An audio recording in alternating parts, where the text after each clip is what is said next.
ଶ୍ରୀ ଆଖି ମଣ୍ଡଲ। ମୁଁ ସରକାରୀ ସାବରୀ ଉଚ୍ଚ ବିଦ୍ୟାଳୟ MB79 2026 ମେଟ୍ରିକ୍ ଛାତ୍ରୀ ଅଟେ। ମୁଁ ଏହି ମ୍ୟାଟ୍ରିକ୍ ପରୀକ୍ଷାରେ 480 ମାର୍କ ଆଣିଛି, ଯାହାକି 80%। ଏଥିରେ ମୋ ପରିବାର ଲୋକ, ମୋ ଆଈ, ବାପା, ମା, ତ ସହିତ ମୋର ବିଦ୍ୟାଳୟ ଶିକ୍ଷକମାନେ ମୋତେ ବହୁତ ଉତ୍ସାହିତ କରିଛନ୍ତି। ତାଙ୍କ ପ୍ରଚେଷ୍ଟା ଉଦ୍ୟମରେ ଆଜି ମୁଁ ଏହି ସ୍ଥାନରେ ପହଞ୍ଚି ପାରିଛି। ଏହି ବିଦ୍ୟାଳୟର ପୂର୍ବତନ ଛାତ୍ରଛାତ୍ରୀମାନେ ଏବଂ ଆଞ୍ଚଳିକ ଲୋକମାନେ ତାଙ୍କ ସଂଘ ତରଫରୁ ମୋତେ 10,000 ଟଙ୍କା ଦେଲେ ଆଉ ସମ୍ବୋଧନ ଜଣାଇଲେ। ମୁଁ ଶ୍ରୀ ପ୍ରଶାନ୍ତ ସର୍ଦାର, ସବରୀ ବିଦ୍ୟାଭବନ 1980 ରୁ 1990 ବ୍ୟାଚର ପୂର୍ବତନ ଛାତ୍ରଛାତ୍ରୀ ସଂଘର ମୁଁ ସମ୍ପାଦକ ରହିଅଛି ଏବଂ ଆମ ଗହଣରେ ଅଛନ୍ତି ଆମର ଭାଇସ୍ ପ୍ରେସିଡେଣ୍ଟ ଦୀପକ ଦତ୍ତ ଦାଦା ଏବଂ ଜଏଣ୍ଟ ସେକ୍ରେଟାରୀ ଶ୍ରୀ କୃଷ୍ଣ ମଣ୍ଡଲ ଏବଂ ଆମର ସଚିନ କୃଷ୍ଣ ସାନା, ସୁରେଶ ମେହତା ଏବଂ ଆମର ସମୀର କୁମାର ମିସ୍ତ୍ରୀ ଏବଂ ଅନ୍ୟାନ୍ୟ ସମସ୍ତେ ଏଠି ଅଛନ୍ତି। ଆମର ଏକ୍ସ ଷ୍ଟୁଡେଣ୍ଟ ଛାତ୍ରଛାତ୍ରୀ ଏମାନଙ୍କ ତରଫରୁ ଆଜି ଛାତ୍ରୀ କୁମାରୀ ଆଖି ମଣ୍ଡଲ, ସେ ସବୁଠାରୁ ଏହି ବିଦ୍ୟାଳୟର ଟପ୍ ଶିକ୍ଷକ ଶିକ୍ଷୟିତ୍ରୀ ଏବଂ ଏ ଅଞ୍ଚଳର ସମସ୍ତେ ଆମେ ଗର୍ବିତ ଯେ ଆମ ଏଭଳି ଏକ ଭଲ ଗୁଣୀ ଏକ ଛାତ୍ରୀ ଆମେ ପାଇଅଛୁ ଏବଂ ତାଙ୍କର ଯେଉଁ ଅବଦାନ, ତାଙ୍କର ଯେଉଁ ପ୍ରଚେଷ୍ଟା, ସେ ବହୁତ ପରିଶ୍ରମ କରି ଏବଂ ତାଙ୍କର ଏହି କୃତିତ୍ୱ ହାସଲ କରିଛନ୍ତି।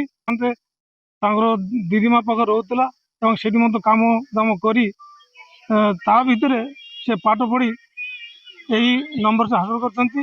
ତେଣୁ ଆମର ପୂର୍ବତନ ଛାତ୍ରଛାତ୍ରୀ ଯେଉଁମାନେ ମାଣିକଲାଲ ଘୋଷ ସାରଙ୍କର ଛାତ୍ରଛାତ୍ରୀ ଆମର ଯେଉଁ ସଂଗଠନ ରହିଛି, ସେଇ ସଂଗଠନ ତରଫରୁ ତାଙ୍କୁ ଆମେ 10,000 ଟଙ୍କାର ଗୋଟେ ଚେକ୍ ପ୍ରଦାନ କଲି, ତା ସହିତ ଏକ ମାନପତ୍ର ପ୍ରଦାନ କରି ତାଙ୍କୁ ଉତ୍ସାହିତ କଲି ଏବଂ ଆମେ ଆହୁରି ଏତିକି ପ୍ରତିଶ୍ରୁତି ଦେଉଅଛୁ ଯେ ସେଇ ଆଖି ମଣ୍ଡଲଙ୍କର ଆଗାମୀ ଦିନରେ ପଢ଼ାପଢ଼ିରେ ଯଦି କୌଣସି ଅସୁବିଧା ହୁଏ ତାହେଲେ ଆମର ବିଦ୍ୟାଳୟର ଏହି ପୂର୍ବତନ ଛାତ୍ରଛାତ୍ରୀ ସଂଘ ତରଫରୁ ତାଙ୍କୁ ଯଥାରୀତି ସାହାଯ୍ୟ କରିବେ ଏବଂ ସେ ଯେହେତୁ ଆମ ଦେଶର ନାମ ନିଶ୍ଚିତ ଭାବେ ଉଜ୍ଜଳ କରିବ ବୋଲି ଆମେ ଆଶା ରଖୁଛୁ।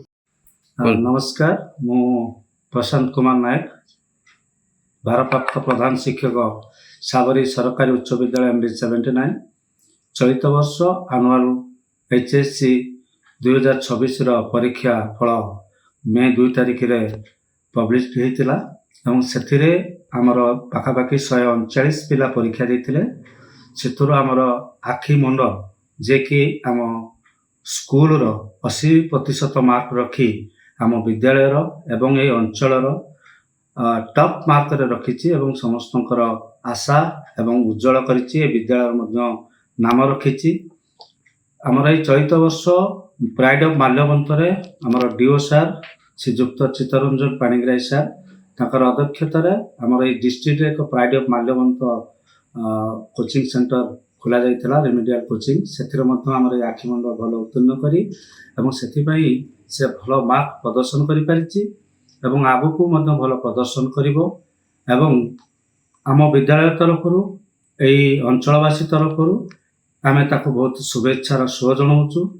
ସିଏ ଇନ୍ ଫ୍ୟୁଚରରେ ମଧ୍ୟ ଭଲ ପାଠ ପଢ଼ିବ, ତା ସହିତ ନିଜର ପରିଶ୍ରମ ଏବଂ ନିଜେ ଆଈ ଘରେ ରହି, ମାମୁଁ ଘରେ ରହି ପାଠ ପଢ଼ୁଥିଲା ଏବଂ ସେ କାମ କରିବା ସହିତ ନିଜର ପାରିଶ୍ରମିକ ଫଳରେ ସେ ଆଜି 80% ମାର୍କ ରଖି ଏ ଅଞ୍ଚଳର ଗୌରବମୟ କରିଛି ଏବଂ ଆମେ ଆଶା କରୁଛୁ ତାର ଆଗାମୀ ଜୀବନ କୁସୁମିତ ହଉ। ଏତିକି ଆମେ ଠାକୁର ପାଖରେ ପ୍ରାର୍ଥନା କରୁଛୁ।